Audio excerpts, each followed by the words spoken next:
Hello, this is Brian K. Vaughan, writer of Why the Last Man, Ex Machina, Paper Girls, Saga, and a bunch of other crap. And you are listening to the best podcast in the universe, the Oblivion Bar Podcast. Welcome to the Oblivion Bar Podcast with your host, Chris Hacker and Aaron Knowles.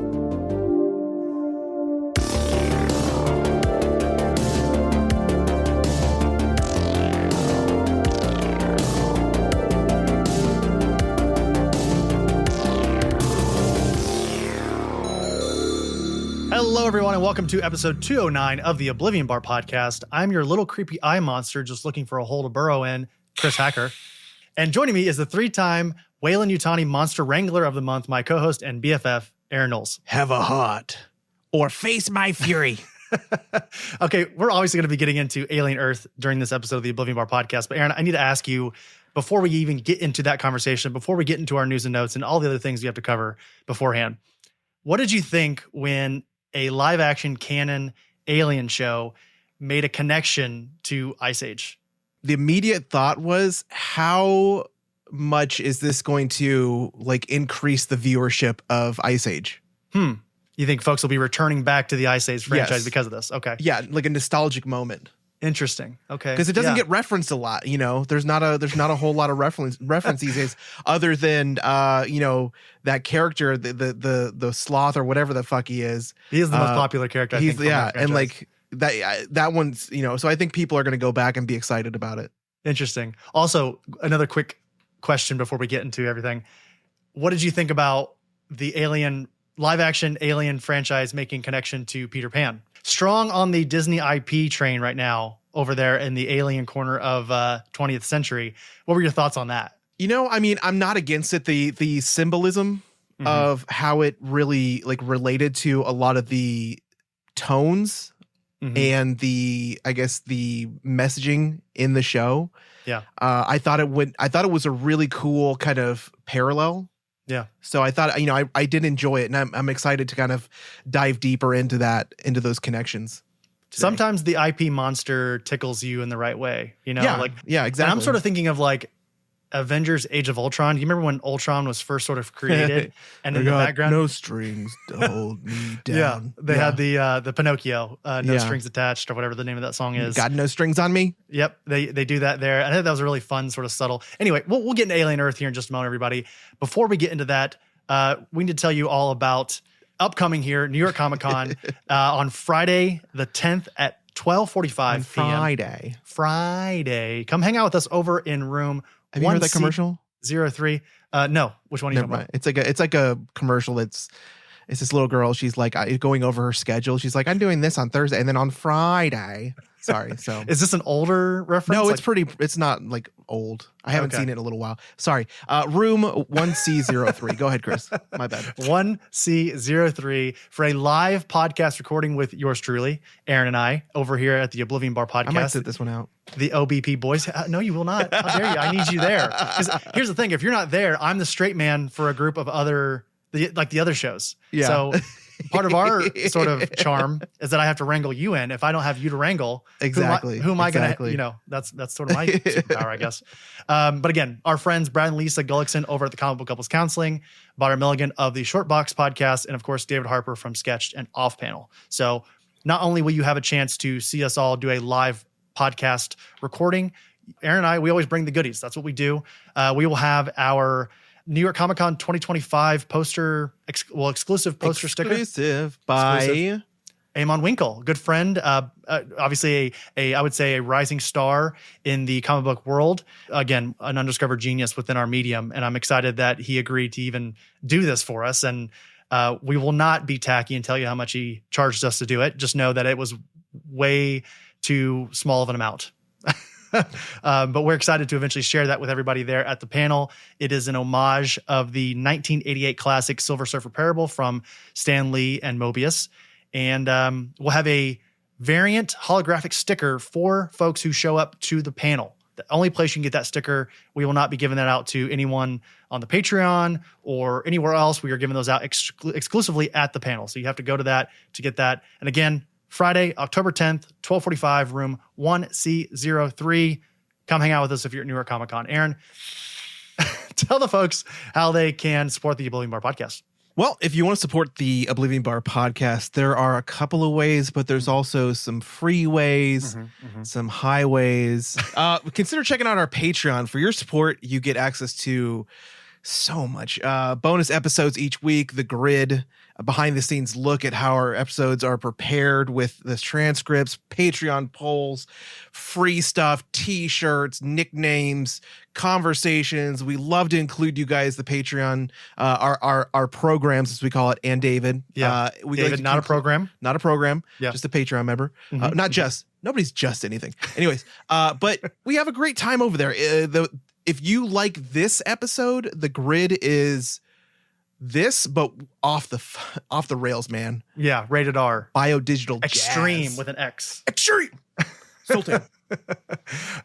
Yes. And also speaking of Patreon and sort of the goodies that you can get over there, and speaking of the panel at New York Comic Con, we are actually going to have a Q&A section during the panel that our Patreon members are the only ones that have access to ask that question. So if you want to ask, say you really love off panel, and I get it because I also love off panel, and say you love comic book couples counseling and short box, you can ask all those folks a question, and us if you want. We'll answer questions. We're open boxes, Aaron and I, you know.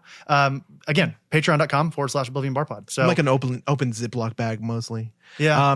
But you can also give it a free 7-day trial. You know, give it a shot. Patreon.com/Oblivion Bar Pod. Check out the link in the show notes, and just, you know, give it a taste. A little teaser, a little appetizer. A little face. What? There's a certain noise that the xenomorph makes when he smashes his little head through. It is like and it makes the same sort of impact on the head in every single iteration. I'm getting excited, Aaron. I want to talk about Alien Earth. He's thinking about damn it. Is it an impact word? It's like an impact, but it's more like, you know, when you insert something into something. Penetration. Penetrate. Thank you. That was the word. There it is. Penetrate. That is when the alien gripping vice mouth just penetrates the skull or the body. It's like this thunk, but also like, yeah, it's very unique. I hate the word penetrate. Well, Aaron, let's penetrate ourselves into our news and notes. News and notes. Alrighty, our news and notes segment is sponsored by Oni Press. If you're craving for comics that defy the ordinary and a publisher that not only allows but encourages its creators to tell their story the way they want to, look no further than Oni Press, the loudest thing in color since 1997. Check out their upcoming titles over at onipress.com and follow them on social media at Oni Press. Thank you so much, Oni, for being a sponsor of the show. Thank you. Aaron, we have not talked about the box office in a while, and I'm itching. I'm literally like shaking over here. They have pains for that. I need an ointment for how much I want to talk about the box office. Before you want a quick joke? Yeah, please give it to me. Okay. What is the difference between swine flu and bird flu? One is distributed by pigs and one is distributed by birds. No. Okay. One requires tweetment and the other requires ointment. Okay. I'm going to sit with that for a moment. I need to decide if I think that's funny or not. I need a second. Please give me a moment in these trying times. Aaron, you want to say something else? What else you got? Ointment. Just ointment. Repeat it. If you repeat it, it gets funnier, I think. Yes. Yeah, yes. okay. Tweetment. I've come to a conclusion, everybody. I think it was funny. Okay. My reaction doesn't show that it's funny, but it was. Nobody respects my comedy. It's a very educated, advanced type of humor Aaron has. I'll tell you, everybody. Okay. Let's get into the box office. We'll transition from that into box office talk here. Aaron, we're getting out of the blockbuster season here. We're heading into the fall, final quarter. All you corporate heads, we're in quarter 4 of the year. And with Fantastic Four First Steps. The fiscal year. Ending. We're getting the end of the fiscal year. Fantastic Four First Steps is about to hit Disney, or actually it already has. It's hit Disney Plus on September 23rd. And that means that the final superhero movie of the year has officially released. And Aaron, this is the first year. This is kind of bad news for, I think, our sort of operation, because this is the first year since 2005 that a superhero movie has not finished in the top 5 highest grossing worldwide. So big yikes over there. Just a quick sort of rundown here. We have, and Aaron, help me out here. In the Neza? Neza 2 here at $1 billion or 1.9 billion. Lilo and Stitch at 1.0. It's just $1 billion, 1.03. Minecraft movie at number 3. Jurassic Park Rebirth at number 4. And then How to Train Your Dragon at number 5. 4 of those are IP. One of those being a Chinese film as well, most recently distributed through A24. But point being is that you don't even get to a superhero movie until number 7, which is Superman at $600 million. So, Aaron, here's a little sidebar to the Warner Brothers of it all. Meanwhile, with The Conjuring Last Rites, this is blown my mind, by the way. I can't believe that I don't even know what entry it is in the Conjuring universe. It's like 6th or 7th, not including spinoffs. Yeah. The Conjuring Last Rites scored a franchise best launch $83 million domestically and $187 million globally over this, not last weekend, but the weekend before. And this has extended an epic theatrical run for Warner Brothers as the 7th consecutive release to open at $40 million. That's kind of crazy, right? Yeah. I mean, the fact that the hot mess that is Warner Brothers and David Zaslav just giving himself many like raises out of nowhere for just like wholesale destroying films and putting like pimple poppers on HBO Max and then also changing the name of HBO Max 6 times. Somehow Warner Brothers has fumbled their way into some pretty awesome success here in 2025. Yep. You throw enough darts at the wall, you're going to hit something. Yeah. A broken clock is right at least once a day, right? Twice. Is it twice a day or is it once twice. a day? Okay. Twice. All right. You know what? I'm not a broken clock. I'm just a dumb clock. Okay, Aaron, here are the films that have reached that $40 million mark. And we've actually covered a few of them here on the show. So we have a Minecraft movie at $162 million debut. That was an annoying time for moviegoers, everybody. The whole chicken jockey thing. Gosh, was that not like, Aaron, was that not the worst? Let's fucking go. Sinners. That was a great movie experience, I think. Yes, a lot of folks had a great time with that amazing. one. $48 million opening. Final Destination Bloodlines, again, a real head scratcher when it comes to why is this successful? Watched it. Not terrible. I Not disagree. terrible. I didn't like it at all. I think it's been my bottom 5 movies of 2025. But You're pretty highbrow, Chris. I'm saying so for us laymen, it was not terrible. For the old slack-jawed, For the mouth breathers, for the window licker crew, the window licking mouth breathers. It's fuck yeah, let's fucking go. Speaking of 7th entries in a franchise, it's not horrible. I just, I didn't like it. What did you? It's not horrible. Horrible. Okay, you're eating hair. F1, the movie. At $57 million, we have Superman, again, $125 million. Weapons, good for the show. Erica Fett joined us to talk about it. Conjuring, $183 million. And then actually, a film that I went to go see a couple nights ago, and I think it's my favorite of the year, One Battle After Another from Paul Thomas Anderson. It's currently projected to get $123 million in its opening weekend. It's incredible, Aaron. We talked about it on The Grid this past week, episode 180. Highly recommend folks go and see that and support that film. So if that projection stands as it currently sits, $123 million is going to break that streak for Warner Brothers. And then last thing I'll say about this, Aaron, is that Disney is still currently leading the pack. Even though Warner Brothers had a pretty great overall year, Disney still leads the pack in terms of overall box office. They've had, again, Fantastic Four. They had Elio, the Pixar film. They obviously Captain America, Brave New World, Thunderbolts, a bunch of other stuff. Leading the pack at the box office with $2.5 billion worldwide. That's mostly off the back of Lilo and Stitch, which is accounting for over half of that. So, Disney's not getting those easy wins like they used to. Of course, I actually just saw the other day that Elio, even though it bombed at the box office, is not even in the top 10 in terms of overall box office. It is currently killing it on Disney Plus. And I think that sets a really dangerous precedent for how we're training audiences to wait for films to come out on Disney Plus. So, Aaron, any of this surprise you? I know you don't generally care about the box office. This is more of a Chris specific corner of the show, but what are your thoughts on this? I mean, it's interesting. It really is, especially the fact that, again, a Chinese film almost hit 2 billion, and I realized that probably half that money came from China alone. Mm-hmm. But like Lilo and Stitch, I didn't hear shit about it after it released. So that's very surprising. I haven't heard anything about that. Like it released and was like gone. Like I feel like the marketing campaign for that just like went, and then like they were like, you know what, fuck it, and they like cut it off. Yeah. And then I mean, obviously the Minecraft movie, we knew that was going to do like, I don't know. Gangbusters. I was gonna say ass to mouths. I don't know why that popped in my head. Very different things, but different things. But it works. And then, you and I had that discussion about, Fantastic Four and Superman and Thunderbolts. Like Thunderbolts, not surprising. It's lower down on the totem pole. Yeah. I think that was always going to be the case too. Yeah. Yeah. Superman, I am very surprised, but at the same time, not surprised that Superman is number 7. To be honest, I think that a lot of people, were expecting that one to to be a little more family friendly. And the fact that it wasn't got into word of mouth and kind of took it down a couple pegs. I think to me, I don't care. I thought it was great. So, I also as Michael Jordan once said, "Fuck them kids," I also think that the goodwill that the DC brand has wore out a long time ago. I think if most folks like you and I, like obviously we love Peacemaker and we liked Suicide Squad, again, both from James Gunn. I really liked Creature Commandos, but I think when folks think of DC, they think of the Snyder verse of it all. Yeah.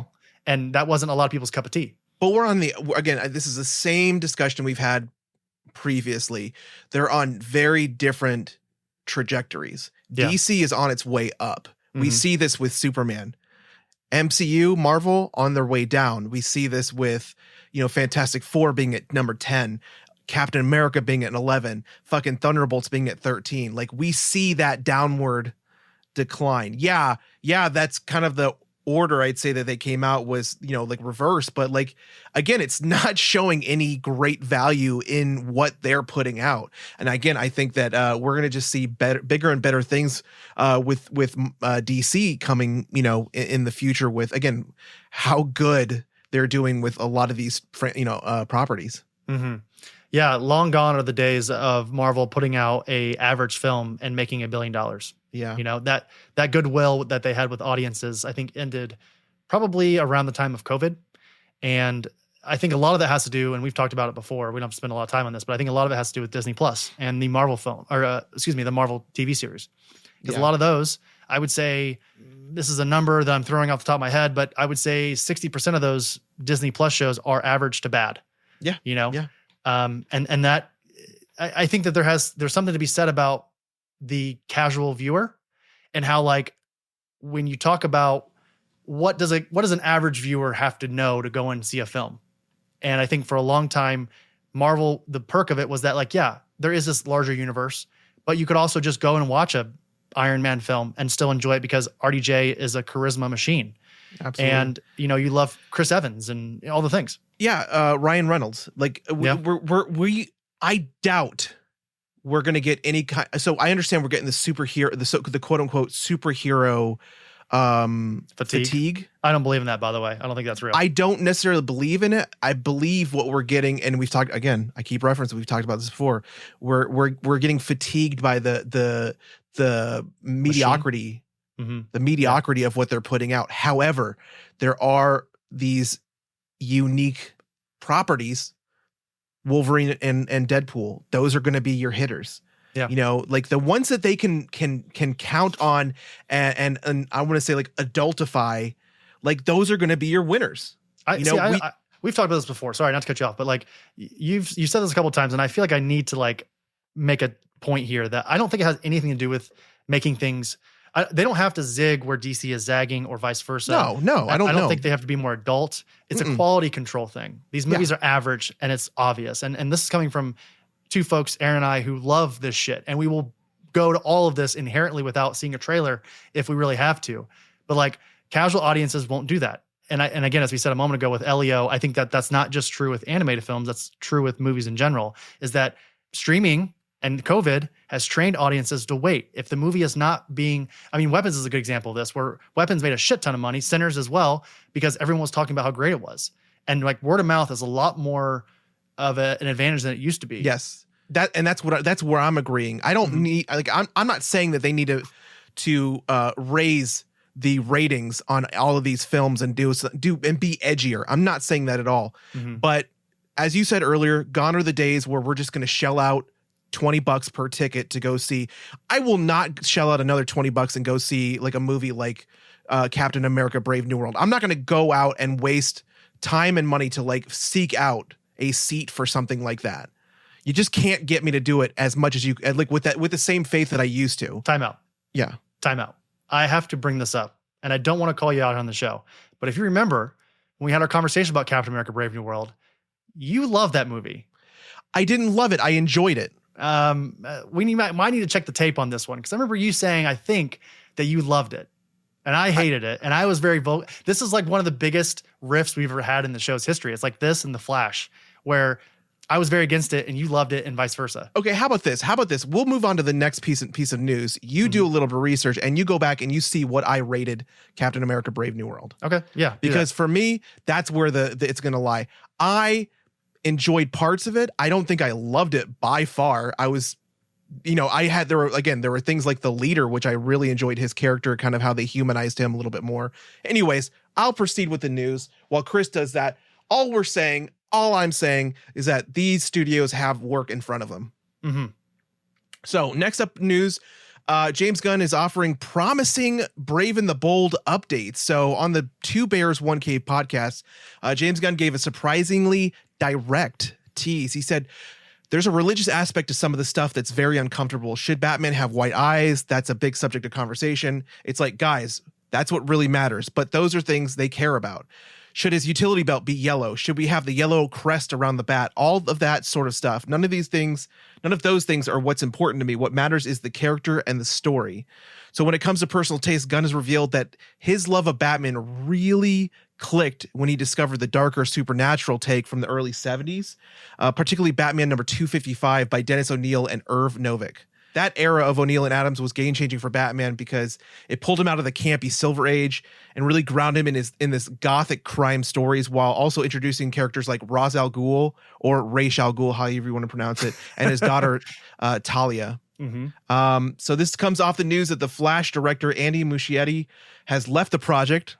No sad trombone over here. And James Gunn We played my small violin really quickly here. Crickets. Yeah. James Gunn saying while promoting Peacemaker season 2 that they were in no hurry to bring the Dark Knight into the DCU, which is cool. I think that's a great way. They should not be rushing another Dark Knight movie. And so I'm personally glad to hear that. Same. Gunn has also teased a Wonder Woman script being finished, draft 1 of Superman 2, which is currently being called Man of Tomorrow, which was a really cool. I thought the post on Instagram was really cool. It's just like a picture of the script, and it had like this side like peripheral of like a human head and like the brain. It was really cool. Mm-hmm. So it's more of the Charlton Comics lineup making their way into the DCU. So when asked about the characters like the original Blue Beetle, Captain Atom, Chris, the question. Yes, sir. Gunn told fans, Chris is saying the question is the answer. Gunn told fans they might be in luck. He also everything. He also singled out Batwoman as a favorite, suggesting that she could have a role in future projects. All I want to know is, when do we get to see the Batgirl film? Yeah. Speaking of David Zaslav and him destroying things willy-nilly. Yeah. Okay. 2 things off the top. I should point out, Aaron, when you were talking about the Charlton Comics, yes, of course. I don't know if it's known among many listeners, but I am a giant Question fan. The Dennis O'Neil, speaking of Dennis O'Neil and Denise Cohen from the 80s, their single run together that went about 40 issues, is one of my all-time favorite runs, along with Alan Moore's Saga of Swamp Thing. Number 2, I'm going to share something with you on our screen here, Aaron, and I want you to tell the folks at home what you see. Oh, son of a bitch. Go ahead, Aaron. I need you to tell people at home. Let's be honest with them. Son of a we need to be humble here and be called when we're called out on things. Yeah. I got a bad brain sometimes. Granted, this was like 4 months ago, everybody. So, I mean, a lot of things have happened. Babe. I don't even remember what I had for breakfast. Okay. I gave Captain America Brave New World 4.5 stars, which means tomorrow when I'm flying to Alaska to see my parents, I'm going to go download Captain America Brave New World, and I'm going to watch it on the flight, and then I will reanalyze your choices? But like what's the word, Chris, when you give something like re-rate it? I'm gonna re-rate it. Okay. All right. Actually, what you should do is go re-listen to our episode together, because I think that was and I've said this, I think, to a couple people who have I've pitched the show to them, was like, if you want to hear Aaron and I agree on something and just sort of nerd out, that's most episodes. if you want to hear Aaron and I really disagree about something and have kind of a more, I think it's probably more of a entertaining conversation and how we disagree on our view on things. The Flash and Captain America: Brave New World. And I've been on record, and I'm not shy about this. Captain America: Brave New World is my least favorite MCU film of all time. And it's not even really that close. I think before that, it might have been Thor: Dark World, and that's fine. Like, I watch it now and I'm like, that's not a bad movie. Actually, no, that's a lie. Quantumania was my least favorite before this. And that is bad, but not as bad as Brave New World. I think Love and Thunder is pretty fucking bad. Yeah, Love and Thunder is probably in the bottom 5, probably third worst, more than likely. But anyway, moving on to the DCU. This is exciting. You know, again, as you said, I'm just glad that James Gunn and Peter Safran and this entire team, they're not pushing things out. And we saw this with the Clayface script. You know, they went through a couple versions of that. I really like Superman. I think it played a little safe in certain areas, but I think overall it does a lot of things right and it made me feel things. And that's all I want from these movies. As I've said before, Aaron. It's punk rock, baby. It's punk rock to be nice, you know? And that's if that's the overarching view of a movie, especially one about Superman, I that'll get me inherently just based on that. But I think there's a lot of other things that work. Exactly. But and also I should say that, like, I was secretly hoping that Andy Muschietti would move on from this project eventually, because did not love. I think he did a Godzilla versus Kong film recently that we thought was fine, but only because it was Big Monk punches Big Liz. You know, like that's the fun of it all. Plus Big Mothra. Like it did those things. She visited you last night. That's right. And then he also did It Part 1 and 2, and then he also did The Flash, as we talked about. Didn't love it. So yeah. Anyway, we still have Robert Pattinson's Batman as well. Yes. We just a script. Speaking of waiting on a script, we just had Matt Reeves apparently announced that the Batman 2 script is finished and they're going to start filming at the beginning of 2026. So still got a long way to wait for that one. That movie came out, I think, in 2022 or 2021. It's been a long time. So anyway, Aaron, anything else to say about the DCU or the box office before we get into Alien Earth? I just need more episodes of Peacemaker, man. Yes, that is great. Excited to talk about Peacemaker here on the show here in a couple weeks. It's been excellent. At the time of this recording, we're up to episode 5, and I haven't seen episode 5, but folks have been teasing a giant reveal. So I won't spoil anything from that end because I haven't seen it, but it's amazing. So that'll do it for our news and notes. Once again, thank you so much to Oni Press for sponsoring our news and notes segment.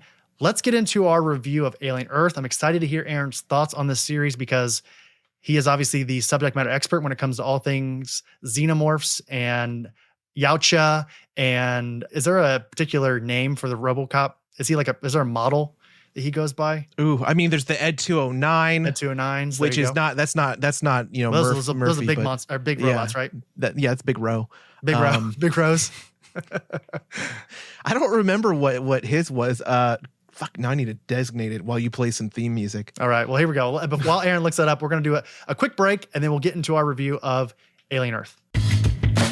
Yo! Are you a longtime comic fan? Is your pull list longer than your grocery list? Or are you someone interested in learning about how comic books are made? If any of that sounds like you, then you're my kind of people.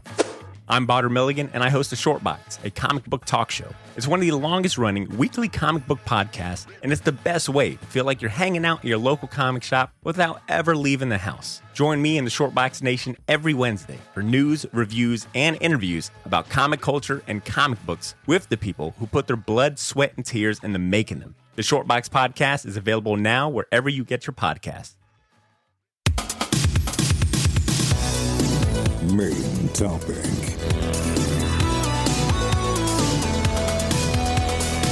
Alrighty, let's talk about Alien Earth. Spoilers ahead. If you have not seen Alien Earth, please go watch that. Go watch all 8 episodes and then come back and listen to this conversation. Aaron, do you have a product name for RoboCop? Yeah, it's the same thing I named mine.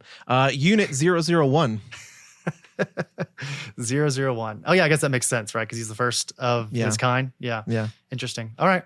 Aaron, let's talk about the very first TV series for the Alien franchise, I should say, and also a continuation of this 20th century Disney-ified universe. Some folks love it. Some folks are not loving it.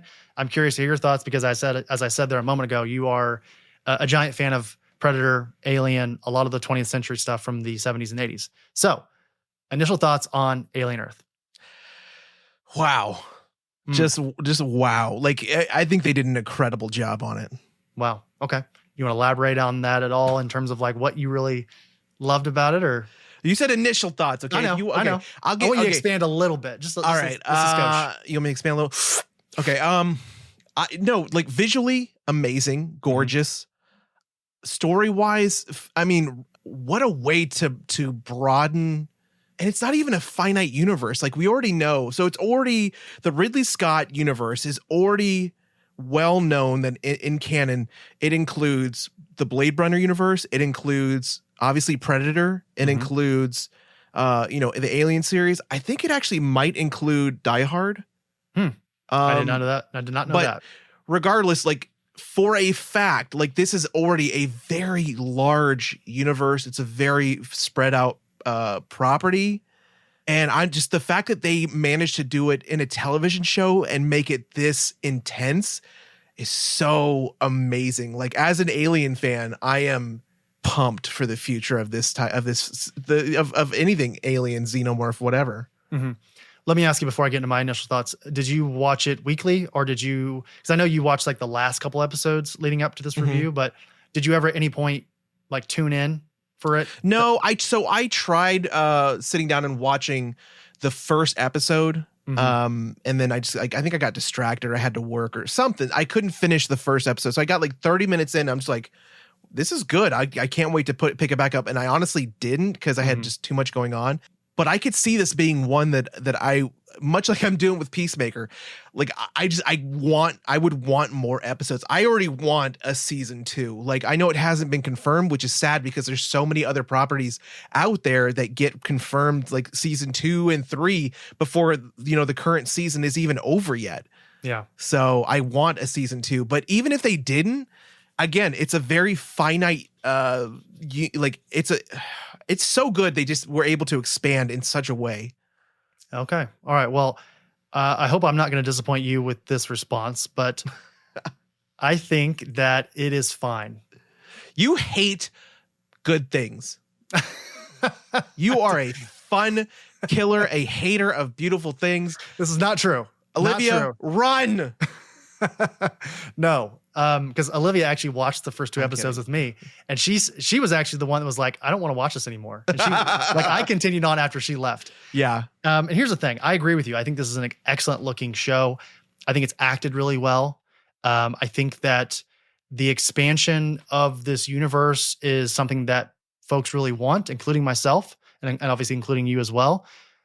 But I think what they did was they overthought it a little bit. And I'm thinking specifically of Noah Hawley, who we'll talk about here in a moment, the showrunner.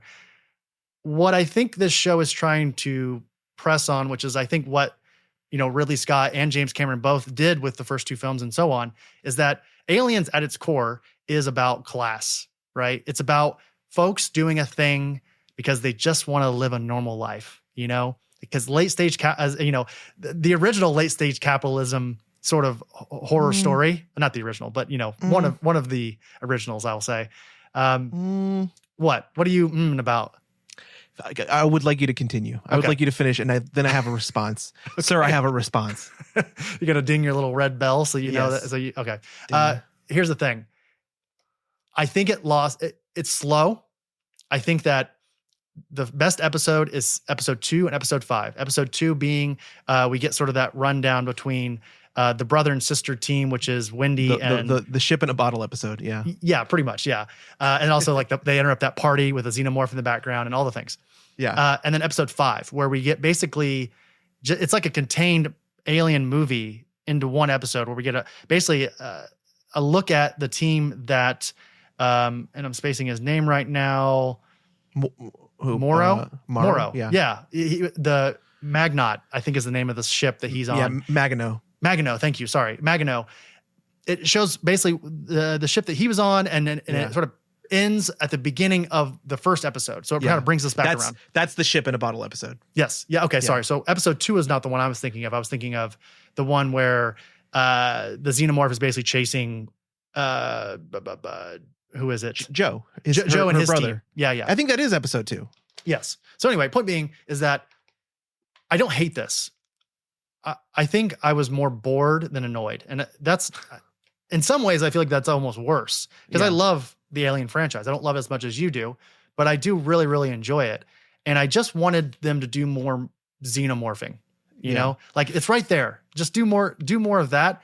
But at the same time, I sort of understand why they're sort of keeping, you know, what do they call that in Footloose? They put baby in a corner a little bit with the xenomorph because you don't want to show them off too much because this is practical. And I think that's good. I like the fact that even if it doesn't always look incredible, I like the fact that it's mostly practical with some CGI here and there.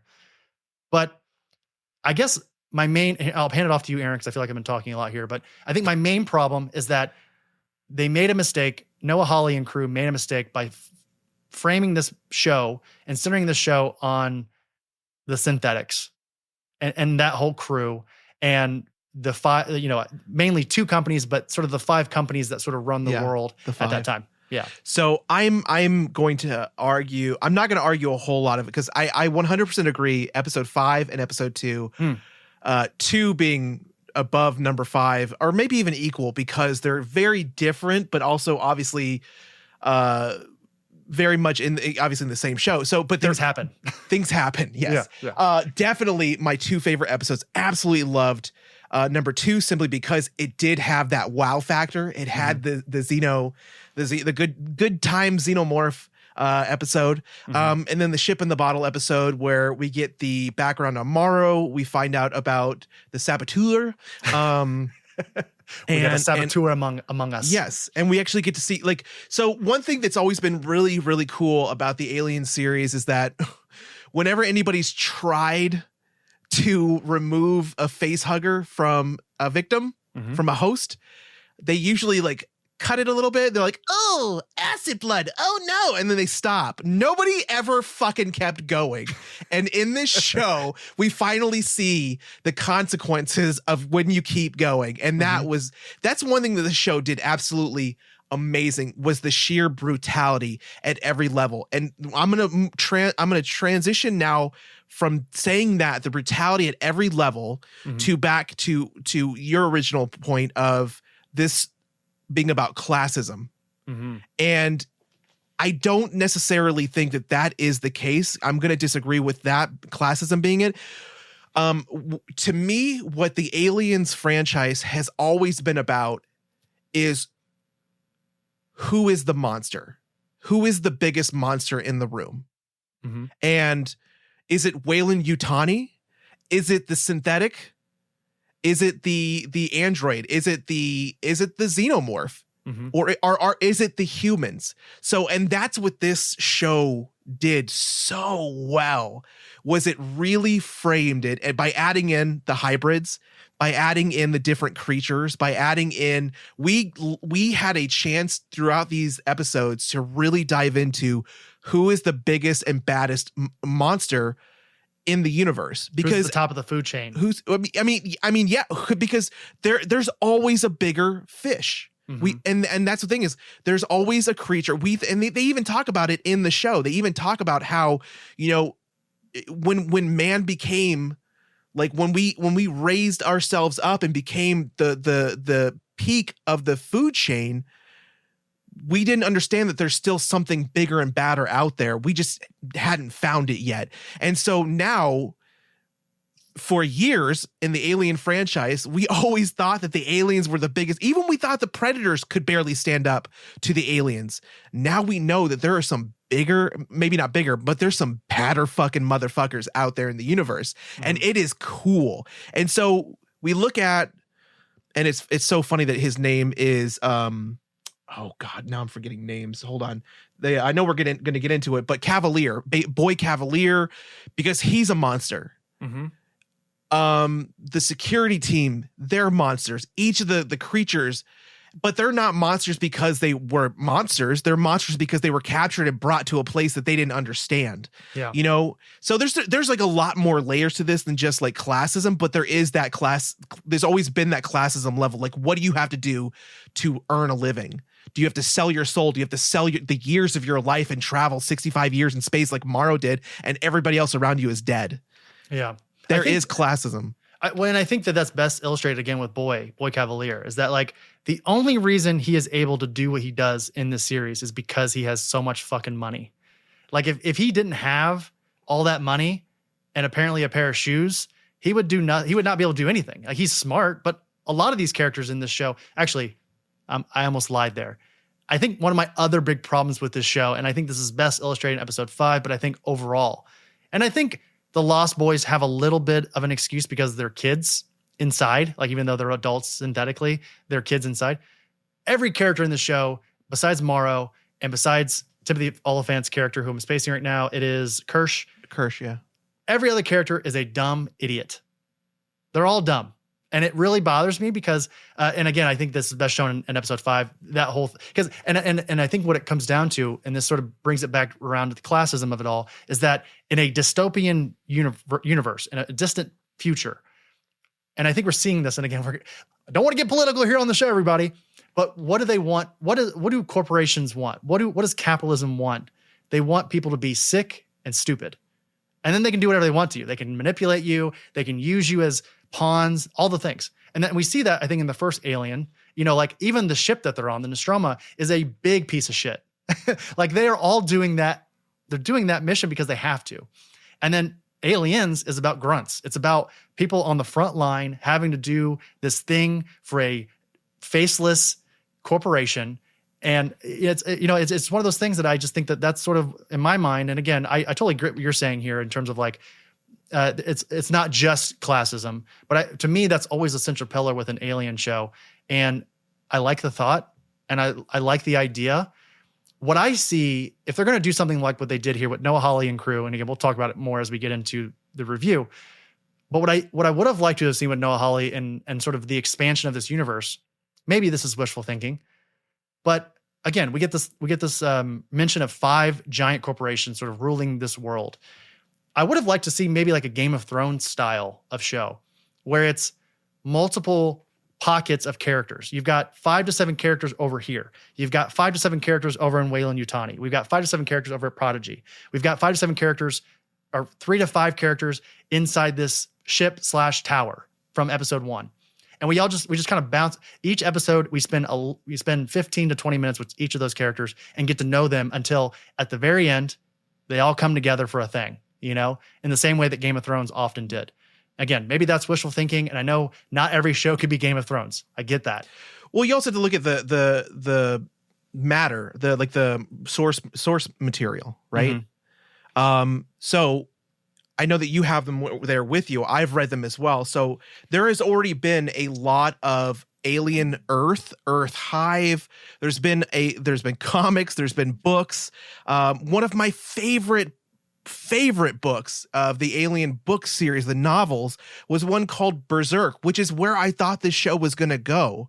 And in that storyline, they actually implant much like the hybrids here, they implant like a human brain into a berserker, which is a machine that is it's shaped like an alien, but bigger and a little bit more monstrous. It's very heavily armored. And the whole idea is it's basically a smart bunker buster. So it goes into the hive because it puts out the same pheromones. It puts out the same tones, everything that it can go into a hive. It can drop a bomb. It can rescue if there's possibly anybody alive. It could research all this stuff, comes back out, nuke it. We're good. And then they just put it back into stasis and then they awaken it the next time. And so obviously completely inhumane, but still it's just a cool fucking book, man. If you ever get a chance, Alien Berserker, it's amazing. I don't think Weyland-Yutani is really worried about being humane in any sense. Not at all. But and that's a cool thing. But that's the cool thing about the novels as well, is you get exactly what you're asking for there. Is you get these different characters that are all associated with Earth or wherever they're located. Music of the Spheres is about a what do you call it? Like a musician, a conductor who wants to create his greatest symphony, and he believes the only way is to use aliens. There's another book that's amazing, and it talks about so the jelly that the aliens use to the queen mainly, but that the queen uses to adhere and make walls and do all this stuff. It's used as a recreational drug. and okay. it's called Royal Jelly, and that's like a whole different. So there is a massive universe out there, but I think when we're talking about this, I read an article about I believe it was with Noah Hawley, and it was talking about how the reason that this is so like kind of condensed into this smaller, because this particular season is about like boundaries and being trapped in these spaces and then breaking free. Because if you watch the show as it's being put out, first the aliens, the humans, they're on a ship, they're in containment, and then they break out and they announce on Earth, but then they're kind of confined still in this ship, and then they go to an island, and now at the end of the show, spoiler alert, they're free on this island. So the next season potentially, or whatever series we go into next, is going to have bigger and better boundaries to allow for more exploration. So you're talking about like a growing universe here. So I look forward to what is going to be next. I just hope something is going to happen, because again, we get so many other properties that get greenlit for more seasons before the first one even ends, and we haven't seen that yet. Yeah, and I think make no mistake, I mean, again, my sort of lukewarmness to the series doesn't hide the fact that I want more of this. I think Noah Hawley and crew made a very beautiful looking series, and I think the sound works, the acting's great. I almost like am being emotionally manipulated at the beginning of each episode to think I'm liking this. Like I'm really enjoying this. Like from the intro on, I'm like, oh my gosh, this looks awesome. Like I'm so happy that this is a thing. And then it gets into the episode. I'm like, wait, hold on. I'm bored. That's the one thing I was going to bring up. I think that's really one of the few things that I didn't like about the intro to every single episode was like a recap. Oh, you didn't like that? Okay. I didn't necessarily like. I'm not against it, but it wasn't like my favorite thing. Sure. But how about we get into like some of the details, and then like I was going to say like the synopsis and some of these other things, because again, I love this back and forth, and I don't mean to take over at all in this episode. You're really cutting us off at the knees, Aaron, here. No, I'm kidding. I'm kidding. Fucking love Give this us a synopsis already. Give us a synopsis. So when the mysterious deep space research vessel, the USCSS Magno, crash lands on Earth, Wendy and a ragtag group of tactical soldiers make a fateful discovery that puts them face to face with the planet's greatest threat. Mm-hmm. Now, I want to go back. You said something earlier about, you said a couple times actually, about how you wish it had been greenlit from the beginning. And I've actually heard season 2 being greenlit, I should say. I've heard Noah Hawley talk about this, and he says that the team is ready. There's a script already written for season 2, and that if the fans want it, it'll happen. Yeah. I'm curious, because very similar to me, and I'm not saying that I'm like the voice of public opinion here. I'm not the representative, but it seems like the masses are pretty lukewarm overall. That's what I've seen. It could be my algorithm, but I think part of the reason why they haven't greenlit this thing for season 2 already is because with a budget of $250 million within its first weekend, Alien Earth is currently the most expensive show to ever broadcast on American cable television. That's crazy to think that an 8-episode series costs $250 million to make. You know, it's wild. Yeah, it's like this, but this could have been a film. It looks like a movie. It looks like great. It could have been in the theaters. It's brutal. It's suspenseful. So on Rotten Tomatoes, this is what I was going to bring up when you said that. Rotten Tomatoes, it has a 93%, which is pretty fucking good. Is that audience or critical? Let me look that up. IMDb is a 7.4, but let's see. So tomato meter is 93%. Okay. And then popcorn meter is 67. There you go. So audience is at 67. Critically, it is doing well. And I get it because it looks great. The fundamentals are there. Like this show is masterfully shot. And there are some really incredible scenes. And I think even when you can very clearly see that it's CGI, I think the mixture of practical and CGI is used really, really well. I think, again, I can't say it enough, and I think you've said it a few times as well. Show looks great. It's just that it felt a little hollow at points, and I was a little bummed by that. Honestly, when you were talking a moment ago about sort of the expansion of the series and how there's a lot more that you want to see from it, I think that this series could have really benefited from being down. It could be cut down to like 6 episodes. I think 6 episodes would have been a perfect amount. I think episodes 1 and 2, 1 is pretty good, 2 is very good, 3 and 4 are pretty boring, 5 is great. 6 and 7, and then eventually into the finale with 8. I think 6 and 7 are boring. 8 is fine. And I think if you talk to most people, at least again, I'm looking at this from a very broad sense. People are really bummed out about that finale. And we'll talk about why here in just a moment. Aaron, Yeah. I want you to talk about Sigourney Weaver. Of course, she's not in this at all anywhere, but she does have opinions, and I want you to talk about it because you love her more than I think anyone in the world. Is it more than anybody in the world, Aaron? Probably not anybody. I mean, she's married. I mean, Sure. I was never given the opportunity, but I didn't get my shot, I didn't get my shot. That's my fault. My bad. That's my cross to bear, I gotta live with it. Sigourney Weaver has praised the series. She said, "What I admire about it is the scope is so much more profound than just an alien movie," which I have thoughts on that statement, but regardless, it's about our world and what's dominating the world in 100 years. And to me, it's right on. Okay. Interesting. What were your thoughts on that? My thought is that, again, that I think that, if her saying that, I think she's looking at the Alien movie, again, just very simplistically, like oversimplistically. I can understand you give more context to a film with its sequels and with its spinoffs. And I can understand people maybe not seeing that for what it was when you first watch it. But at the same time, when I go back and I think about it, again, I say, like, my thoughts on the Alien franchise are, who is the biggest monster in the room? And right now, like, even going back to the first one, because you had, goddamn, I forgot the name of the synthetic from the first film.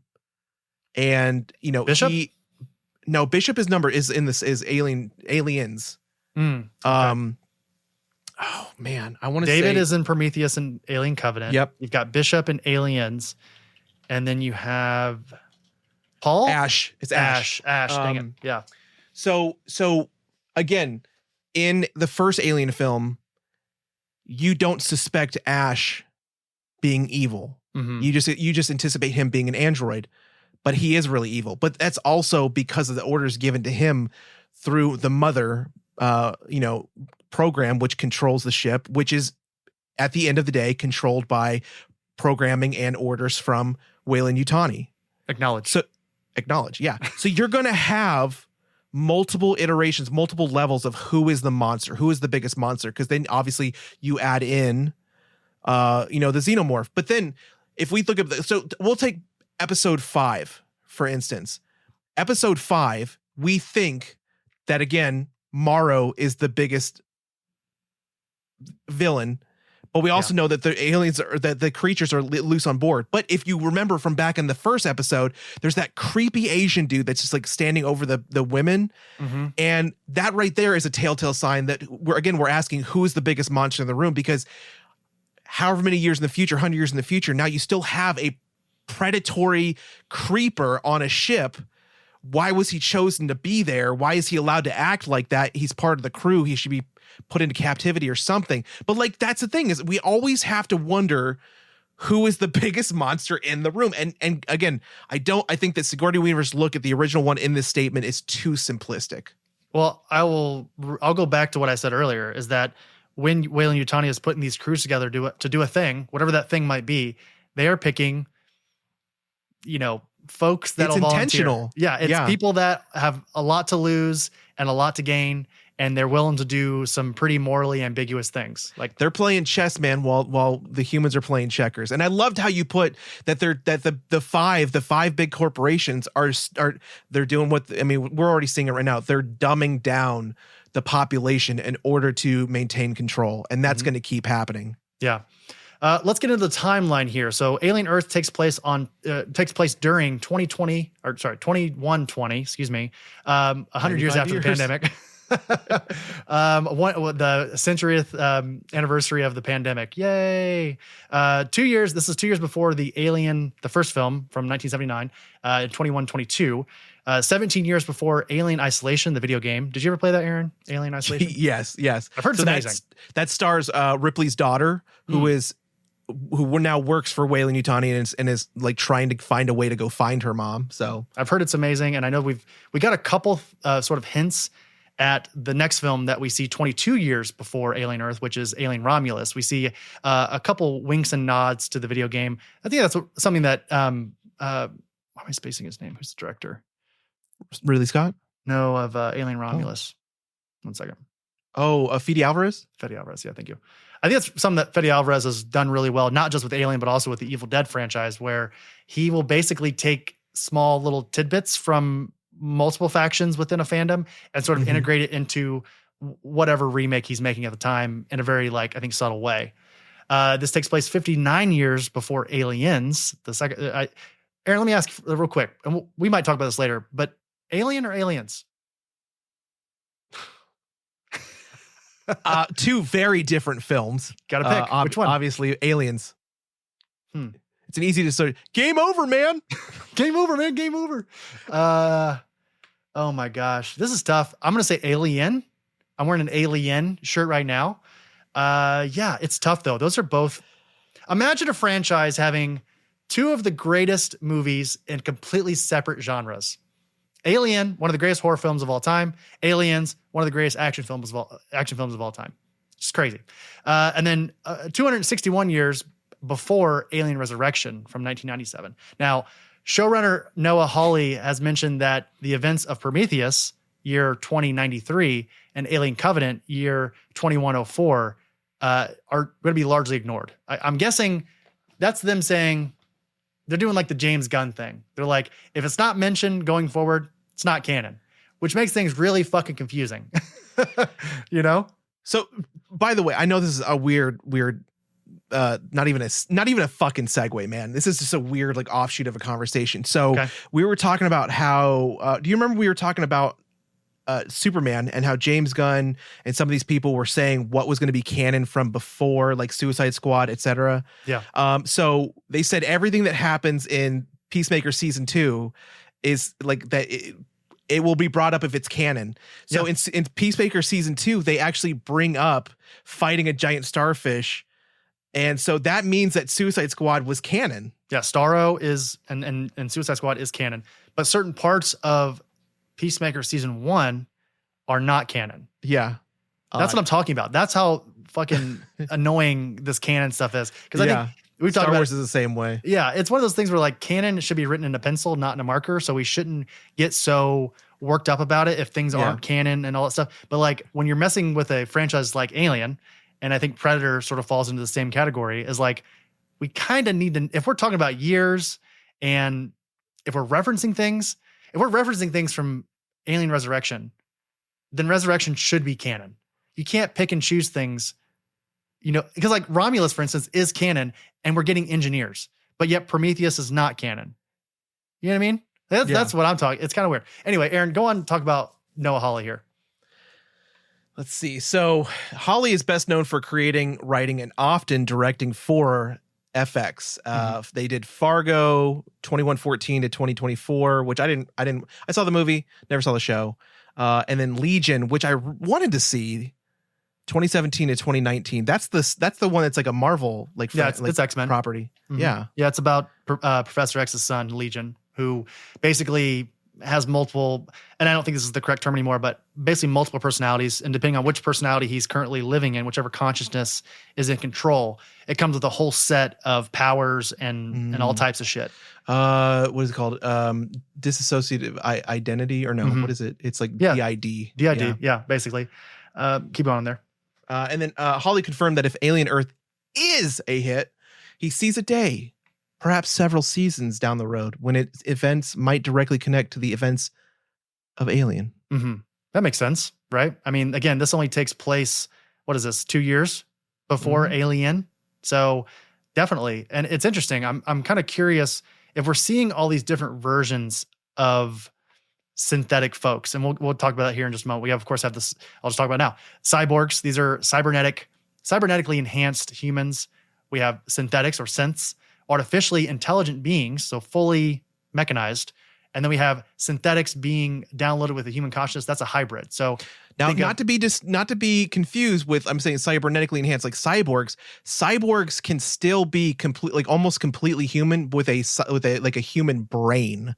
So, like, they can, and obviously you can also have like a robot or a machine, a synthetic brain that has like human parts to it, etc. So, like, there's cyborgs are a fucking can of worms. Yeah, and that's kind of what I'm wondering about, is that if we're getting all these different offshoots of artificial intelligence or otherwise, why is it that in future, and again, this is sort of nitpicking here because we're talking about a movie that came out, a half a decade ago with Alien, but like, why are we only seeing synths? We're not seeing the cyborgs. We're not seeing the hybrids. We're just seeing synth, right? Like, so something must happen in between these 2 years where there are no more cyborgs, there are no more hybrids. It is just synths going forward. Weyland-Yutani, because again, spoilers for the end of this season, but like the hybrids are in control here. Like they're the ones running the ship going forward. Are they hybrid? Like No, those are synths. Those are the synths. Those Okay, sorry, I straight apologize. up synth. Ash, damn it, how do I keep doing this? Ash, Bishop, and David. What was David? Yeah, those are all just straight up. But David's synths. not even in canon because Prometheus and Alien Covenant are the thing. True. So Yeah. Aaron, I want to leave this section for you because this is what you sort of nerd out on. Talk a little bit about the new morph in this series. So if you ever want to look back into the design, the creation of the xenomorph, you want to look back into H.R. Geiger, who was the original designer of the ships, the xenomorphs itself. So he was kind of the overall aesthetic, right? Yeah, the overall aesthetic of it all. He was I'm just gonna say he was a weird dude. Very a genius. Very, what do you call it? Like cyber sexuality, like very bio-digital, or not bio, but bioelectric, like bio jazz man. Just it's like, so I went to the museum in Switzerland, where he's from, and it had there's a room. So here's the interesting thing about him. Okay, so like in Europe, there's like boobs on TV. There's a joke about like how they're so open with sexuality. Like they're very, again, modern with sexuality. There's you watch TV at night. There's gonna be boobs, sex, whatever. Sure. Because they're more open to it. They're more understanding. They're not so like, again, cavalier about it, or just like held back about it. It's not so taboo in the United States as in the United States. There's a room in that museum of Geiger stuff, drawings, and art that is. It's shuttered off from, so kids can't go in there. Like it is curtained and closed off so kids cannot, like that's how into this like cybernetic sexuality, like again, human reproductive systems mixed with machinery, like all of that. So interesting. Yeah. Well, sorry, real quick. I just want to say that like, it's interesting that, and I knew this about other countries and such, that like America, we are very weird about sex and like the human body. We're obsessed with it, but yet we're ashamed by it at the same time. And like, we're so okay with showing kids just absolute fucking gnarly violence all the time. Like their cell phones and like social media is littered. If a 10-year-old has Twitter right now, they are fucking emotionally damaged forever. Like like I've got onto Twitter randomly a couple times here, here in the last like couple months to like look at a creator's profile for an interview or whatever. And you just scroll that thing as like with no username. And it's just, you're just watching the war in Gaza and you're watching like people blowing up in car crash. Like it is like hyper realized violence in real time. And yet we still require folks to be 18 to go see an R-rated film in 2025. It's crazy. Or to click 18 and older or 21 and older to watch porn. It's insane. I mean, not to say that like porn is sex, because it's not. That's an act too. But that's also a whole nother chestnut of like craziness that we can't get into. What I'm saying is like kids, parents will buy GTA whatever for their kids, where you can get a prostitute to come to your car and it'll make the bouncing, squeaking shocks, and then they get out and then you run them over so you can get your money back. Like that's some shit that kids are allowed to see, but we can't have boobs in a movie, or they can't go and order, it's crazy. We could go into a much deeper dive. We're on fucked. That one. America is fucked, everybody. But anyways, regarding the xenomorph's new design, Holly explained that primarily quadruple stance was chosen, so quadruple, him being down on all fours, due to the actor not being 7 feet tall like the original suit was. The roach brown crustacean like exoskeleton, because it was deemed more natural than the typical jet black or dark blue skeletal ribcage. If you watch Aliens 3, that creature, that xenomorph, is all the time on all fours. He is more of a brownish color, and that's because the host of that xenomorph was a dog. Right. And so the xenomorph will always take primary characteristics from its host body. Let's see. He felt the blue skeletal ribcage was too human and the mouth full of blunted crushing teeth because he felt or they gave it a mouthful of blunted crushing teeth because they felt it was scarier than fangs, which I don't necessarily agree with, but yeah, it didn't bother me that they weren't it was weird, but it didn't really bother me. You know what's interesting, and I love this aspect of the Alien franchise, is that, as you said, they sort of take different attributes. Let's not get into Resurrection. All right, let's just bypass whatever that monster was. Mama. Mama. It looked like that monster from fucking Barbarian. But like the thing is they take certain attributes from whatever the chest burster burst out of, right? And I'm curious. One thing I've never found out, and I've always wanted to know, is why the xenomorphs have like the metallic teeth, and sometimes they're gold even. Do you know why that is? Like, why do they have like metallic teeth? I'm sure someone listening to this is probably yelling at us through their radio, but like, well, to be honest, they don't really explain. I don't really think they've ever explained why their teeth are like that. But I will just say the best explanation that I've ever seen, and continues to be the thing, is the same thing that we got from Prometheus and Covenant. Mm-hmm. It's been said many times before, not just in those. So it is a canon idea that the xenomorph, what is it? The designate. They have their own designation, species designation. But they are genetically engineered. They are just like in Covenant and Prometheus. They were genetically designed to be weapons, to be bioweapons. And so obviously, like, that's why they have the acidic blood, no matter what creature they come out with. They have, usually it's like a platinum, almost like silver teeth is what they'll have, because they obviously have to be able to bite through like whatever. So yeah, I thought it was in Romulus that they had gold teeth, but I could be wrong there, maybe. honestly. I don't remember exactly, but I know that for me, like, I've always seen them with like the silver teeth. The XX121 is their code there. Okay, well, let's talk. We mentioned it earlier. We kind of hinted at it here. Is that there's a strong connection between Peter Pan and the Lost Boys crew in this show of all the sense. So Disney's Peter Pan plays a large part in this series. J.M. Barrie's or Bearers? J.M. Barrie's fairy tale serves as inspiration when it comes to Prodigy's naming of the Lost Boys team. Wendy, of course, leads the team. Her name is a nod to Wendy Darling, the eldest of the Darling children, and is the one in charge. Arana James. Mm-hmm. Arana James plays Curly. Adarsh Gaurav. Adarsh Gaurav is Slightly. Lily Newmark is Nibs. Jonathan Ajayi is Simi the Pirate. Smee the Pirate. And Kit Young is Toodles. So I thought that was interesting. I thought it was fun. I guess my dumb brain just forgot that they were called the Lost Boys, and my Lost Boys went straight to the horror film from the 80s. So, I thought that was that's a good one for Halloween. There you go. Yeah. Aaron, let's talk about the cast. It's kind of a big one, and there's one person in particular that I want to pick your brain on once we finish. Okay. So you got Sydney Chandler as Wendy, the first hybrid. You can go into as much of this as you want. You don't have to read every single thing if you don't want. Okay. Well, you got Sydney Chandler as Wendy. She's the first hybrid, considered the oldest, again, synthetic body. And she was like, we'll just knock out real quick. All of these kids that were, turned into hybrids were all, you should know already if you've seen the show. If not, they're all terminally ill. That's why they were chosen to be put into these bodies. And then, what's the name? Cavalier basically said that the reason that the kids can be transferred into human bodies or into synthetic bodies and minds is because their brains are so open to experiences. You got Babu Sise as Morrow.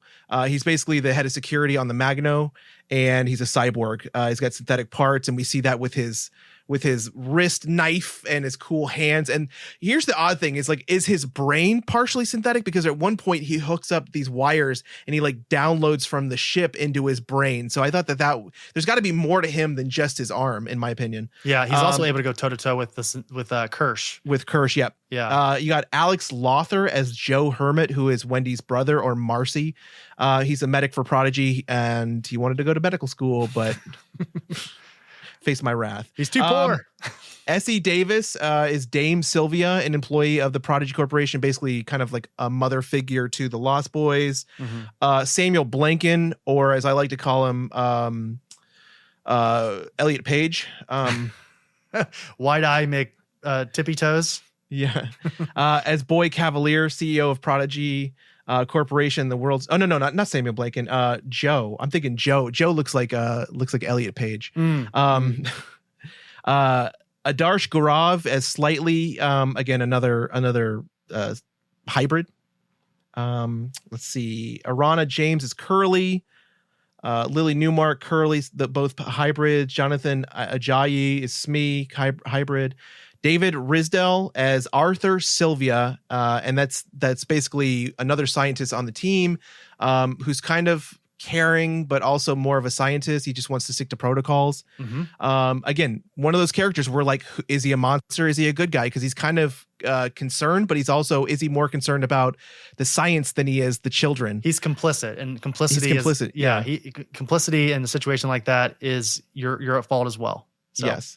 Let's see. You got Mo Bar-El as Rashidi, a Prodigy Corporation Security Service soldier. Adrian Edmondson as Adam Ines. This was a very curious, very interesting. And if you didn't suspect that he was a synth from the beginning, you're a fucking idiot.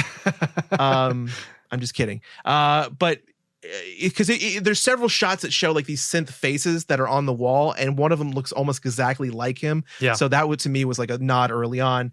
Timothy Oliphant as Kirsch, which God, he did such a good job. He did, and I'm pretty sure again, this is the telltale sign that this is the same universe as Blade Runner. And I texted you that as soon as I started watching. We'll talk about it here in just a second. Yeah. So Prodigy Corporation synthetic chief scientist, and he serves as Wendy's mentor and trainer. And then you got Sandra Yee Sensindavar as Yutani, and basically the CEO of the Weyland-Yutani Corporation. Aaron, talk about these next two. Go on those next two bits, because this will add some context into what you were just saying. Yeah.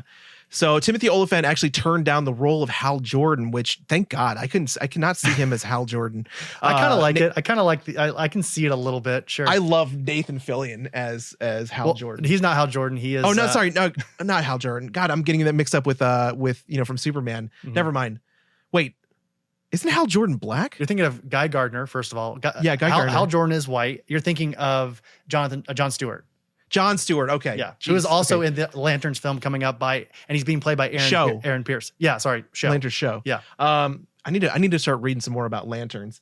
Anyways, Oliphant turned down the role of Hal Jordan in DC Studios' Lanterns, which comes out in 2026 to act in this. Timothy Oliphant turned down the role of Hal Jordan in DC Studios' Lanterns, which comes out in 2026 to act in this. The role went to Sidney Chandler's father, Kyle Chandler. Interesting. Friday Night Lights fame. Yep. Keep it in the family. And then Kirsch's hair and makeup designer, conscious reference to Rutger Hauer's character, Roy Batty, in Blade Runner, the film Ridley Scott made after Alien. This is yet another hint at two films taking place in the same universe, something that was mentioned by Ridley Scott in the DVD commentary of the 20th anniversary edition of Alien, which is what I fucking said. Yep. You called it. Okay, I want to ask you, this is probably the last thing we talk about here, unless you want to talk about any of the episodes in particular, but I want to get your read on Wendy here. She's basically, this is a two-part question for you, Aaron. Number one, if we don't get another season of Alien Earth, do we see Wendy show up at some point in supplemental parts of the Alien Predator, I'm assuming Blade Runner universe? Do you think that she sort of gets sidelined? Because to me, she's very overpowered in this series. She's basically like Chris Pratt's character in the Jurassic World franchise, where she's like, she can like whistle at these xenomorphs and make them do her bidding, I guess. Yeah. She's the Xeno whisperer in this universe. So that's the interesting thing about this. And, if you look at it, this is an interesting opportunity for them to not really retcon the Alien Resurrection story. Because if you remember back to Alien Resurrection, there was a story about how there were synthetics that left Earth, that left humanity, and basically started their own population. There were rumors of them creating their own versions of synths, etc. And so this is an opportunity to kind of link that and make it a little bit more of a understandable potential storyline in the universe, in the franchise. So I think that that's really cool. So you think the sense in this series, the Lost Boys potentially down the road could just leave Earth completely? Leave Earth, And take or the maybe Xenos they with just them. take this island. They could figure out how to, again, I mean, they're already controlling them. Mm-hmm. So, but that's the thing though. We also have to figure out what's going on, because they're not the only creatures that escape. There's those flies. There's the fucking Little eyeball guy. There's the Igor. Flora I'm going to call dude. him. Yeah, that weird The fucking leaf thing. guy. Like, there's so much here. It's going to be like the fucking Yokai Watch, or like Pokemon. It's Fantastic Beasts of the Alien Universe. I've said exactly. I thought this was going to be like a cool opportunity for them to be like, gotta catch them. Oh, we're all dead. I want a freaking Newt Scamander of the Alien Universe. That's what Aaron and I. We're gonna be the Fantastic Beast of Xenos. In this universe. And that's the other thing, is we don't know the potential of that alien, because that thing is obviously highly intelligent. It's setting traps. Yeah. It's doing things with intention, and when a creature can play the long game, Mm-hmm. there's some suspicious shit going down. So I think that there is a lot of opportunity to not only explore, and then like, who knows, maybe through communicating with these creatures, maybe they will figure out, hey, like, we need to take them home. Mm-hmm. And maybe that's the next show. Maybe that's the next season, the series, is them taking these creatures home and returning them. But then again, you still have Weyland-Yutani, who's obviously, we know for the next couple hundred years is going to be going out there and like looking for shit. Yeah. So like, there's a lot that could happen. There's a lot of opportunity here. There's a lot of story, threads that could really be pulled on. And it's an exciting time as an Alien fan. Yeah, I kind of like the idea of Wendy and sort of her clicking to the xenomorphs as like the same way that the Targaryens, they sort of like strongly suggest the dragons to do things via Valerian speech. And then also, like, again, it's Chris Pratt in the Jurassic World, where like he can like ask them to do things, but are they going to do it? I don't know. We'll see. I mean, hopefully, because if not, they're going to kill him. So like, I like the idea of like Wendy's character not be able to control the xenomorphs, but just like there's an understanding that like they sort of need each other in a way, and there's an ends to a means in their partnership. Well, the interesting about this is there's another slight parallel with like the Peter Pan story here. So Wendy became sort of the matriarch of the Lost Boys. Mm-hmm.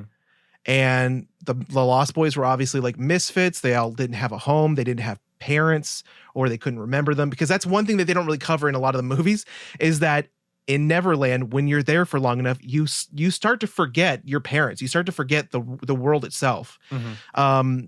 So there's like a power vacuum almost. And that's another thing, is the aliens, these drones, because that's what they are. They're drones. Mm-hmm. They need a queen. Yeah.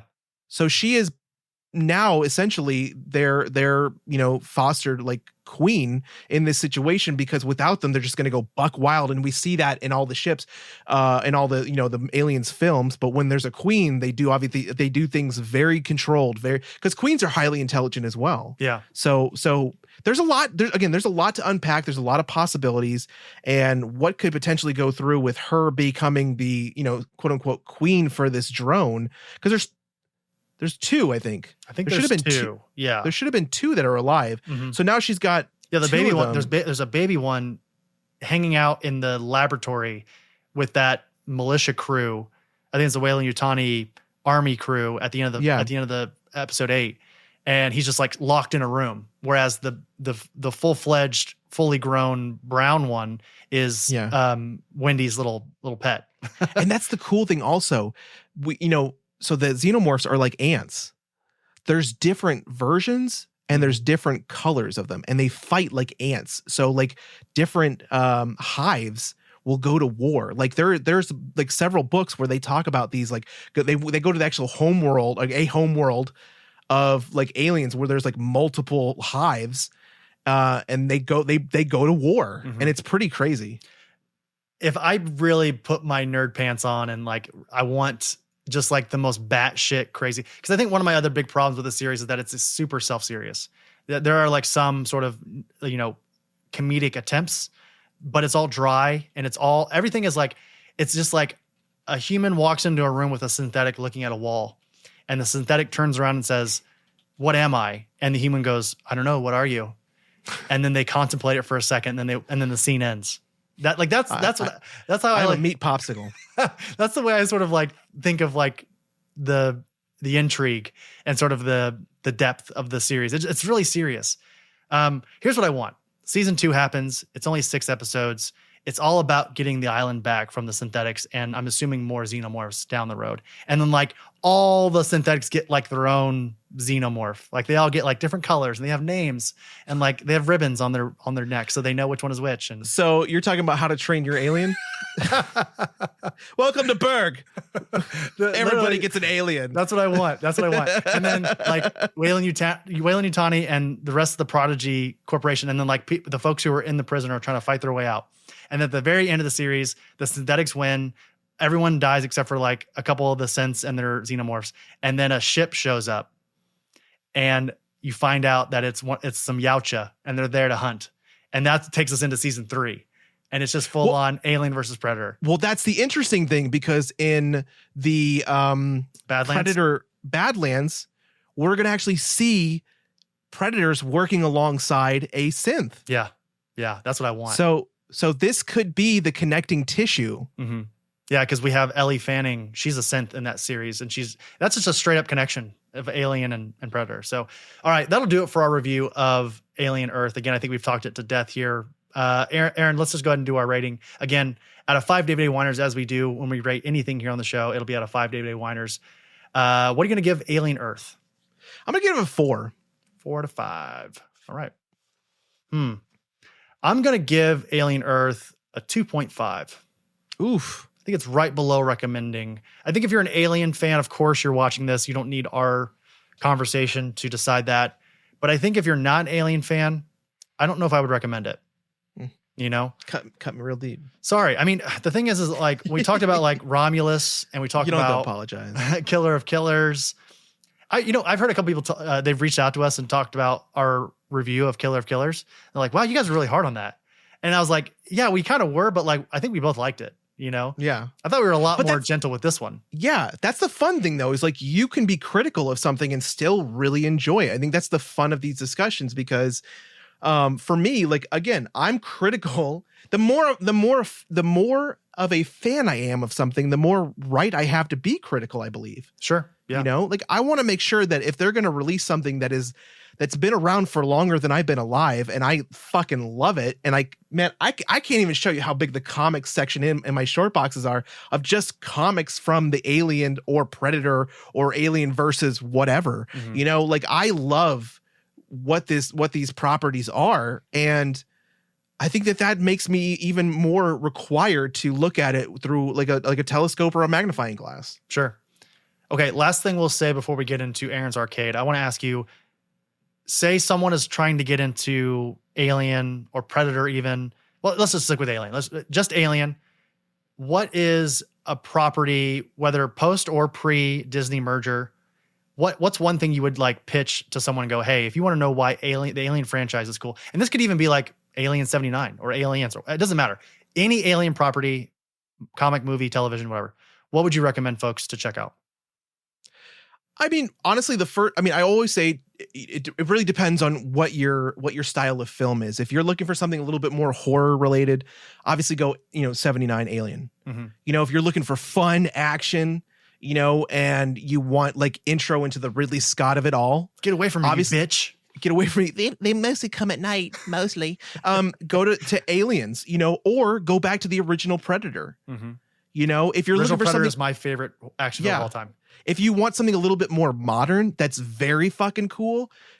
Predators or Predator, like the newer ones, like the Predator one was like, those are both kind of stupid, but they're still pretty cool. Like when you have what's his name?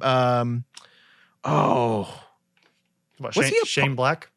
No, the one with who he played Eddie Brock in the Amazing Spider-Man.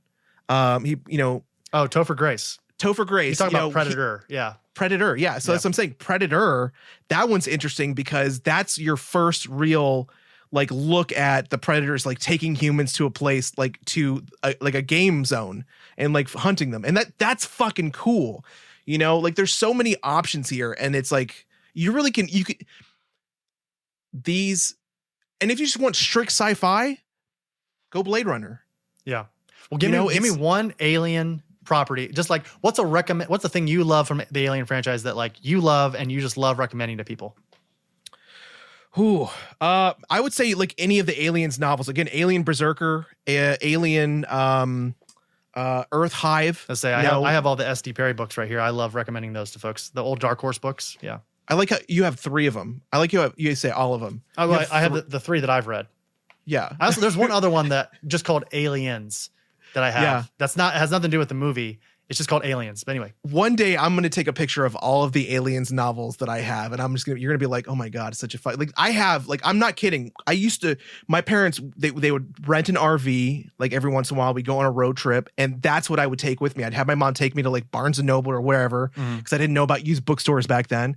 And I'd get like a bunch of Aliens books and I would just tear through them so quick. And then I'd reread them. Like I can't tell you how many times I reread through some of these books. And then there's collections, there's comics.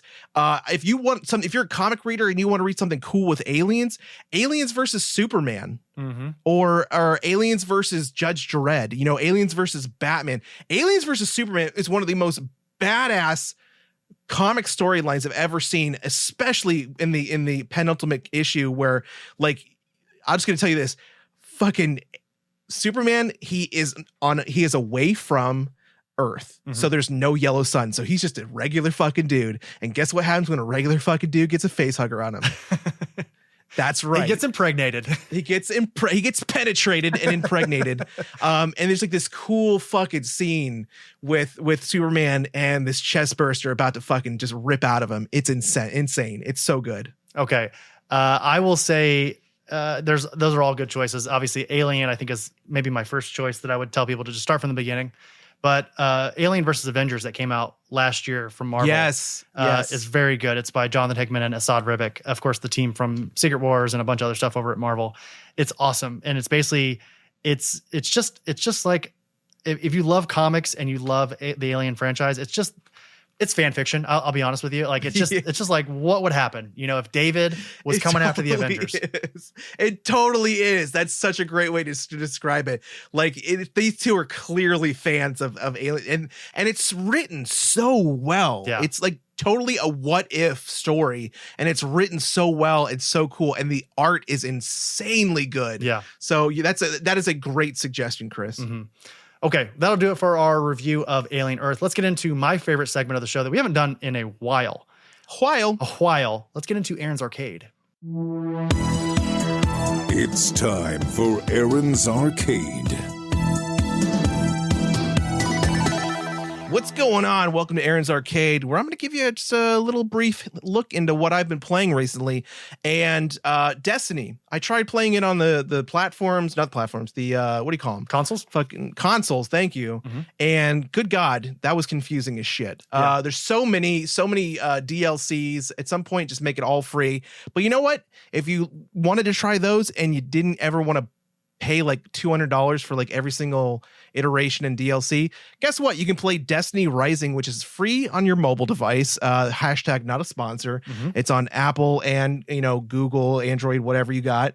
But it's a free to play, massively multiplayer online game. And it's developed and published by NetEase, which from my understanding is the same. It's like, I think they have people that did like, maybe it's Marvel Rivals, but anyways, they have a long drawn out history with creating mobile games. It's really cool, but it's a licensed Bungie property. So this game is really, really fun. It's actually a alternate storyline, alternate timeline of the Destiny universe, and you get these heroes, just these different you get to collect and choose from a selection of characters with distinct abilities, aiming to restore human civilization as it emerges from a second dark age. So it is a little bit like these current gotcha games that you're getting a lot of in your feeds these days, where you have like wishes and you wish for your new character, or you could just straight up buy them.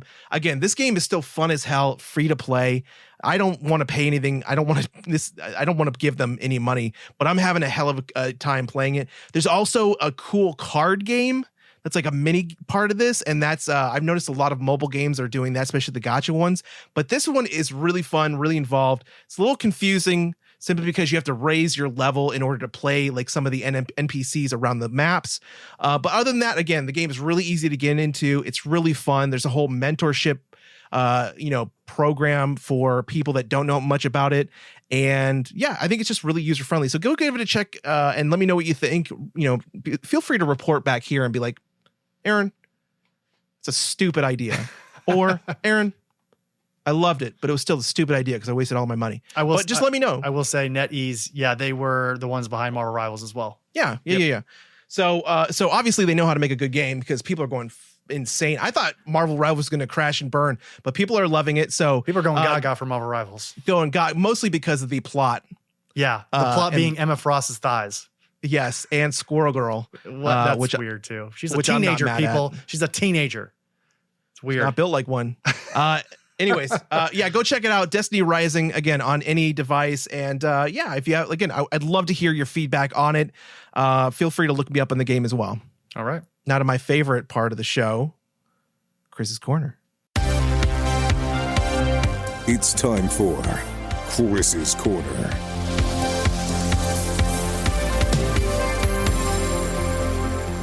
Alrighty, let's talk about the paper, Aaron. This week for Chris's Corner, I want to sort of give folks the okay. I want to let people know, as I think, and it's been widely said among the entire population of the world, that I am the biggest Office fan in the world. This is true. I don't think it's not even worth debating. Don't even try. And I'm here to give you permission to be excited and to go check out the paper over on Peacock. This is, of course, the follow-up / spinoff NBC series from, of course, The Office. It picks up with the same documentary crew that followed the workers around over at Dunder Mifflin in Scranton, Pennsylvania, 20 years earlier. It focuses its efforts on a Toledo newspaper, sort of a failing newspaper called The Truth Teller. This is a historic but declining Midwestern newspaper trying to resurrect itself with volunteer reporters. So it's sort of in the same way that like the paper business was failing in the mid 2000s, this is kind of where we're at with journalism in 2025 and how like journalism is sort of being seen. Obviously, journalism is not a popular profession. People do not like journalists and people within the news segment because they think that they're trying to control them, and it's misinformation and sort of like you have some people, I'll say, I won't name any names, but there are certain people within our administration who are often discrediting our journalist sort of in a wider sense, fake news and all that. But it stars Dom Gleason, Sabrina Incapacitor, and Chelsea Free. And it's awesome. It's great. I highly recommend it. It's only 10 episodes. It's just still the same old Office 22-minute long episodes. They're bite-sized, and I think they're great. They're just really fun and very, very excited for. And Aaron, you were talking about this earlier, sort of like this idea that they're able to renew a series before it's even came out. That's what happened to the paper, is that it was renewed for a second season before that first season even came out over on NBC, over on Peacock. And I think it's better for it. So highly recommend folks go check out the paper. Are there any cameos from other, besides, Oscar obviously is in it from The Office, but are there any other cameos so far from the Office? Yeah, Bob Vance Refrigeration is in the first episode because they go back to the office building in Scranton to sort of see what's in that office now that Dunder Mifflin is no longer around, and Bob Vance is still there selling refrigerators. So that's the only other one. And then at one point, Oscar talks to Stanley on the phone, but for the most part, it's pretty segmented outside of. I will say that like one of my main arguments, or not arguments, one of my main sort of nitpicks with the series is that they're so adamant about giving Oscar this disdain for the documentary crew because he experienced it from Dunder Mifflin. So like that's kind of annoying. But overall, I'll say like Sabrina Incapacitor, her character, and she was in White Lotus for people who probably recognize her character. She's incredible. She's probably one of my favorite parts of the show. but also Dom Gleason as sort of the Michael Scott character. Not at all like in sort of character form the same as Michael Scott, but like he's like the boss. And he has like sort of a will they, won't they with Chelsea Free's character in the series. So anyway, I think it's great. Highly recommend folks go check it out. That'll do it for Chris's Corner, and that'll do it for episode 209 of the Oblivion Bar podcast. Aaron, we have done it once again. By golly, we have done it once again. By golly, wow. Next week on the show, Aaron, we're going to be talking to Jason Fabak over in the Ghost Machine corner of comics. Love that dude. Aaron and I got to chat with Jason a couple weeks ago, talking about his and Jeff John's return of Rook Exodus over there again at Ghost Machine. Great conversation with Jason, and he's an excellent guest, and excited for people to check out issue 7 of Rook Exodus. I think Aaron and I both really enjoyed it, and we talked about it in this conversation. Aaron, I'll reiterate really quickly here. Jason Fabak was very, very integral to my becoming a Wednesday Warrior in the early 2010s, and it was very much a pleasure to chat with him here on the show. So make sure you guys check that out for episode 210. Check it out for episode 210. Aaron, will you please take us out of here? Fine. All right. Subscribe to our podcast, Apple Podcasts, Spotify, YouTube, Audible, iHeartRadio, wherever you listen to your favorite podcasts. That's where we are. I just hit my finger on the table and that hurt. Thank you to our patrons, Alice, Aaron, Botter, Brandon, Brennan, Brett, Chris S., Chris Y., Christy, David, Elliot, Erica, George, Yanni, Greg, Haley, Ham6, Jake, Jeremy, Joe, John, M., Justin, Kyle, Kristen, Losi, Mac, Mike, Olivia, Ryan, I., Robert, Sondred, Scott, Sebastian, Sean, Travis, Tyler, Zach, and Brad and Lisa from Couples Counseling. Nailed it. If you want to support the show without spending any money, a follow on your preferred podcasting platform and a 5-star rating and or review on Apple Podcasts and Spotify helps the show a ton. We're not kidding, people. We're not kidding. It helps us so much. It's so free. It's so free. It couldn't be any more free. That's right. If you want to support the show without spending any money, a follow on your preferred podcasting platform and a 5-star rating and or review on Apple Podcasts and Spotify helps the show a ton. I know I said it the second time. Whatever. It's worth saying twice. Thrice. Follow us on Blue Sky, Instagram, TikTok, and Twitch, Oblivion Bar Pod. Official merch for the show is on our website, oblivionbarpodcast.com. We need to come up with some cool new designs, I think. Fun. Big thank you to Oni Press and Endless Comics, Games, and Cards for sponsoring the show. Thank you, KXD Studio, for all of our Oblivion Bar art. He's at KXD Graphics on the gram. Thank you, Dream Kit, for all of our musical themes. And thank you, DJ Skyvac, for our grid theme.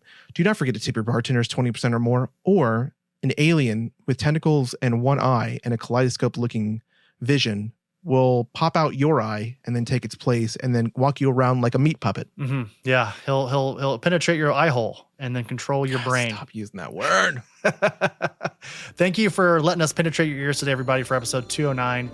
Aaron and I greatly appreciate it. We will see you next week for episode 210 of the Oblivion Bar podcast.